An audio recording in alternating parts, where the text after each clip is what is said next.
আল্লাহর নবী পবিত্র জবানের ঘোষণা, কিয়ামতের ময়দানে একজন হাফেজের ক্ষমতা এত বেশি থাকবে, রব্বুল আলামিন এত বেশি ক্ষমতা দিবেন, একটা হাফেজে কোরআন যে আল্লাহর কিতাবকে মুখস্থ করেছে, সে তার পরিবার থেকে 10 জন ব্যক্তিকে সুপারিশ করতে পারবে। সুবহানাল্লাহ বলেন। আল আসমানের মালিক তার পাঠানো নবীর মাধ্যমে জানিয়ে দিয়েছেন, হাফেজে কোরআন সুপারিশ করবে, তাই নয়, তাই নয়, হাফেজে কোরআনের সুপারিশকে আমি আল্লাহ কবুল করে নিব। সুবহানাল্লাহ বলেন। এজন্য মুসলমান ইমানদার আল্লাহর গোলাম, মাইকের আওয়াজ যত দূর পর্যন্ত যায়, এ আমার মা বোনেরা, আপনাদেরকেও বলতেছি, আপনার যদি একটা ছেলেকে আপনি মাদ্রাসায় দিয়ে দেন, মাদবাতি নুরানি হাফিজিয়া মাদ্রাসায় দিয়ে দেন, এইখান থেকে যদি হাফেজে কোরআন হয়ে যায়, আপনার আখিরাত কত সুন্দর হবে, আপনার কবরটা জান্নাতের বাগান হবে, আল্লাহ তাআলা আপনাকে মাফ করে দিবেন, সর্বশেষ আল্লাহ তাআলা আপনাকে জান্নাতের মালিক বানায়া দিবেন। সুবহানাল্লাহ বলেন। এই জন্য আল্লাহর নবী কোরআনে হাকিম তেলাওয়াত করার কি পরিমাণ ফজিলত, এটা বোঝানোর জন্য আরো বলেন, আল্লাহর নবী সাল্লাল্লাহু আলাইহি ওয়াসাল্লাম কোরআনে কারীম যে তেলাওয়াত করে, সে যেন আল্লাহর সঙ্গেই কথা বলে। সুবহানাল্লাহ বলেন, সুবহানাল্লাহ বলেন।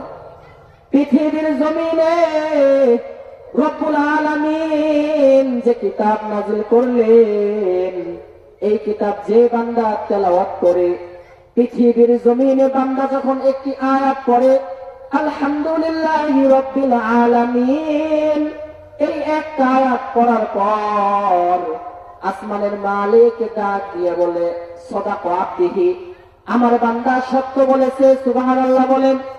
এই যে আল্লাহর সঙ্গে কথোপকথন হয়ে গেল, আল্লাহর সঙ্গে কথা বলা হয়ে গেল, এই জন্য কোরআনে কারীমের একটি ঘর মাদ্রাসা, মাদবাতি নুরানি হাফিজিয়া মাদ্রাসা, আমাদের গ্রামের একটি সুপ্রতিষ্ঠিত একটি মাদ্রাসা।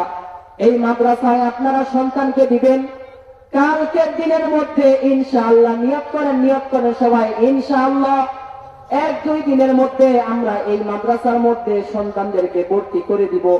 তারা দিন শিখবে, আল্লাহর কিতাব পড়বে, আল্লাহর কোরআন পড়বে। আর এই মাদবাতি কবরস্থানের মধ্যে যখন আমরা হায়াতকে শেষ করে ঘুমাইব, দুনিয়ার জমিনে যখন হায়াত নামক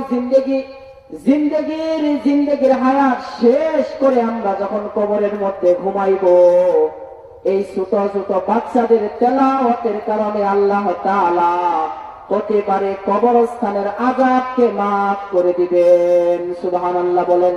কারণ পৃথিবীর জমিনে যারা ইমানদারদের একটা কামনা হলো, তারা আমল বেশি করতে চায়, বেশি নেকি অর্জন করতে চায়। তারা দুনিয়ার নয়, আখিরাতের কামিয়াবি কামনা করে।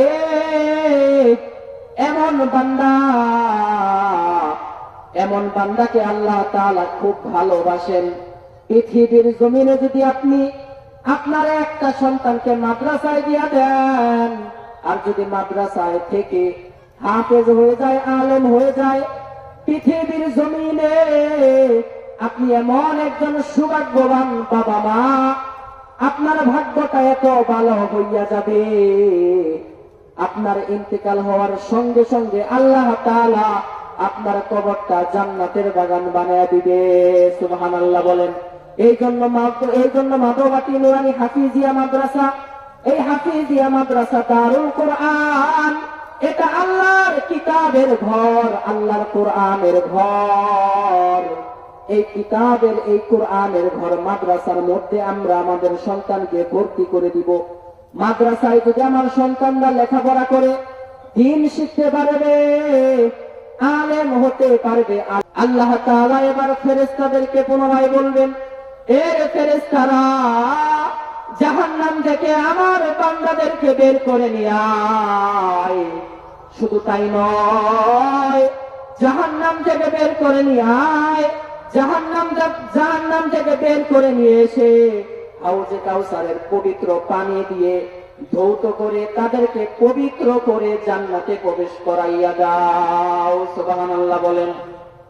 বান্দা শব্দের মধ্যে এমন ভালোবাসা লুকায়িত রয়েছে, পৃথিবীর জমিনে তামাম মাখলুকাতের মধ্যে একমাত্র মানুষদেরকে আমার বান্দা বলে আল্লাহ তাআলা স্বীকৃতি দিলেন। পৃথিবীর অন্য কোন সৃষ্টিকুলকে, অন্য কোন মাখলুকাতকে আশরাফুল মাখলুকাত বলা হয় নাই। অর্থাৎ সমস্ত সৃষ্টির মধ্যে সেরা, সর্বশ্রেষ্ঠ অন্য কোন সৃষ্টিকুলকে বলা হয় নাই, একমাত্র মানুষদেরকে আশরাফুল মাখলুকাত বলা হয়েছে। কেন আশরাফুল মাখলুকাত বলা হলো? আল্লাহ তাআলা মায়ার ডাক দিয়ে বলেন, মানুষ রে,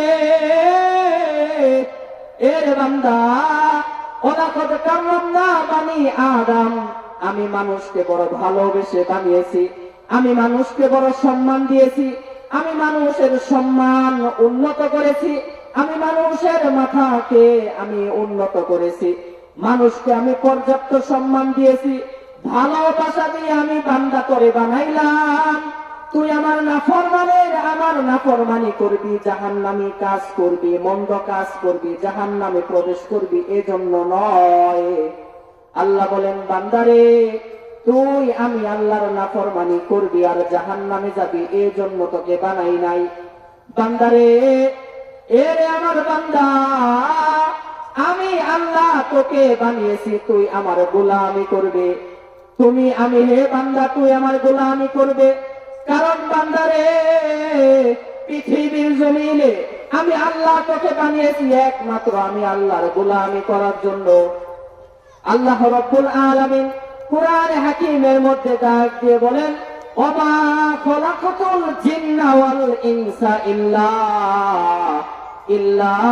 লিয়াবুদুন। আল্লাহ বলেন, পৃথিবীর মধ্যে মানব জাতিকে আমি একমাত্র আমার গোলামি করার জন্য বানিয়েছি। সুবহানাল্লাহ বলেন।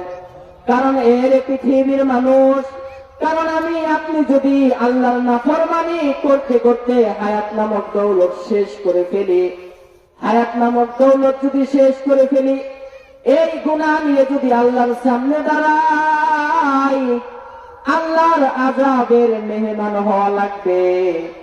এই জন্য সময় থাকতে তওবা করতে হবে, হেদায়েতের নিয়তে আলোচনা শুনতে হবে, জীবনের মোড় পরিবর্তন করার নিয়তে আলোচনা শুনতে হবে, আল্লাহ তাআলার তাকওয়া অর্জন করার নিয়তে হেদায়েতের বয়ানগুলো শুনতে হবে। আল্লাহ তাআলা বলেন, বান্দারে, তুমি বান্দা আমি আল্লাহর গোলামি করবে, ইবাদত করবে, ভালো কাজ করবে, ইবাদত করে করে তোমার জীবন তুমি শেষ করে ফেলবে।